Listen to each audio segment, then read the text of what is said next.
It was a rainy autumn evening when Donna, a nursing student in Connecticut, first encountered the Annabelle doll. She had no way of knowing then that this seemingly innocent gift would mark the beginning of one of the most chilling paranormal stories in history. Donna had just moved into an apartment with her roommate Angie. The two were excited to start this new chapter of their lives. They had been friends for years, and the shared space seemed like the perfect place for them to focus on their studies and enjoy each other's company. One afternoon, Donna's mother gifted her a doll she had picked up from an antique store, a beautiful but eerie porcelain doll with glassy eyes and dark brown curls. It was old, with an unsettling yet delicate appearance. At first, Donna had no qualms about the doll. She placed it on her bed as a decorative item, thinking it would bring a touch of charm to her room. But as the days went on, Donna began to notice strange occurrences. The doll, which had been placed on her bed, started appearing in different places. One day it was sitting on the living room couch. The next, it was positioned on the kitchen counter.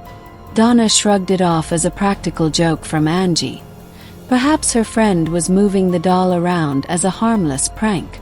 However, Angie quickly denied being involved. She insisted that she had not touched the doll. "I haven't moved it," Angie insisted with a nervous laugh. "I swear it was on the bed when I left this morning." Donna didn't know what to think. She felt a strange unease settle in her stomach, but she dismissed it as mere coincidence. That was until the note appeared. Late one night, after studying for a long while, Donna was ready to call it a day. She went into her bedroom and was greeted by the sight of Annabelle sitting on her bed, where she had left her. But this time something was different. There, nestled between the doll's porcelain hands, was a note. It read, "Help us." Donna was confused and a little scared. She knew she hadn't written the note. Angie hadn't either. The handwriting was sloppy, jagged, almost childlike. The note's words, scrawled in a black ink that seemed to bleed off the page, sent a chill through Donna's veins. She didn't understand. Who could have written it? Was someone playing a twisted game? That night, Donna couldn't sleep. Every creak of the floorboards, every gust of wind rattling the window, seemed amplified in the silence of her room. And the doll. That doll seemed to watch her, its glass eyes glowing eerily in the low light. Days passed, and the strange events escalated. The doll would move around on its own, sometimes a few inches, sometimes several feet. Occasionally, Donna would come home to find Annabelle standing upright on the bed, as though waiting for her.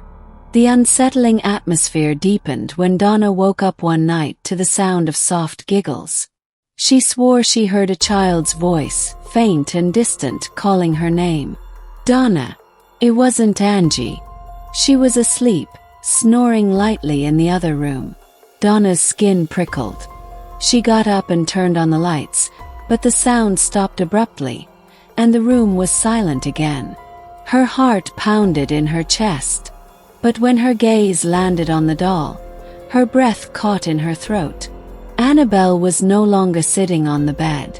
She was standing. Donna felt her blood run cold. As the days passed, the paranormal activity surrounding the doll intensified. Donna found herself becoming more and more anxious, as if something dark was always lurking nearby. She couldn't ignore the feeling of being watched. Constantly. The doll, it seemed, was never far from her thoughts. Every time she turned her back, Annabelle would be in a new position, staring at her with those empty, unsettling eyes. Donna had tried to talk to Angie about it, but Angie dismissed it, laughing off the whole situation. "Don't be silly, Donna. It's just a doll," Angie would say, though Donna could see the growing discomfort in her friend's eyes. Even Angie was beginning to feel the tension in the apartment, and the strange occurrences were beginning to take their toll on her as well. One afternoon, Donna's fears were confirmed when the two women returned home from class to find the apartment in disarray. Furniture had been overturned, and the curtains were torn down. The worst part, however, was the doll. It had been positioned on the kitchen counter, but this time it was holding something. A large red stain, too bright, too vivid to be anything but blood, was smeared across the doll's chest. Panic surged through Donna's veins. She ran to the phone and called her mother, but before she could speak, her mother's voice crackled over the line with a sense of urgency. "Donna, you need to get rid of that doll. It's not just a toy. It's something else." Donna was bewildered. Her mother explained that she had heard stories about the doll, a cursed item that had been wreaking havoc for years. She told Donna about a young girl, Annabelle Higgins, who had died tragically many years ago, and it was believed her spirit had become attached to the doll. Annabelle's ghost wasn't at peace, and it was using the doll to reach out to the living. Terrified, Donna called in the help of a local medium. The medium, a woman named Lorraine Warren, came to their apartment with her husband, Ed, who was a paranormal investigator. The Warrens had dealt with cases like this before, but nothing could have prepared them for what they would find that day. As Lorraine sat in front of the doll, she closed her eyes and began to speak in a voice that was not her own. "The spirit attached to this doll is not Annabelle Higgins," Lorraine declared in a chilling tone. "It's something far darker, far more malevolent. This is not the spirit of a lost child. It's a demon using the doll to get closer to you." Donna and Angie recoiled in horror as Lorraine continued. "This doll must be removed from the apartment immediately. The spirit is attempting to possess you. It will stop at nothing to take control of your body, your soul." The Warrens performed a blessing in the apartment and carefully removed the doll, sealing it in a wooden box. Lorraine explained that the demon had been able to manipulate the doll's appearance, making it seem harmless and even innocent, but its true purpose was far more sinister. Donna, though relieved, couldn't shake the feeling that she was not entirely free from the doll's influence. Despite the Warrens' intervention, the horror was far from over. The doll had been sealed away, but the demonic presence lingered. Ed and Lorraine Warren knew the fight wasn't over. They needed to protect the world from this evil.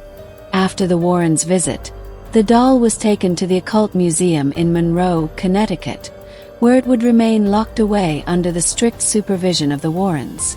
But even here, the curse did not die. Visitors who came into contact with Annabelle reported feeling nauseous, faint, and even hearing voices. Those who mocked the doll were often met with tragic accidents, and some even lost their lives under mysterious circumstances. One such incident involved a man who had laughed at the doll, taunting it for being just a toy.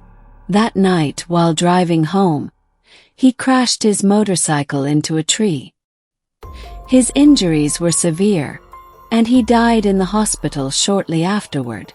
The curse had followed the doll, and the people who came into its proximity were not safe.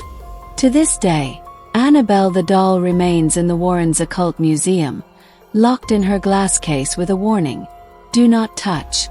The doll's sinister influence has not been completely extinguished, and many believe that the spirit that once inhabited Annabelle still exists in the world, looking for its next victim. But why? Why does Annabelle, a doll, carry such an intense malevolence? The answer may lie in its origins: a tragic death, a demonic attachment, or perhaps something more unimaginable than anyone could comprehend. Whatever the truth may be, one thing is certain: Annabelle is no ordinary doll.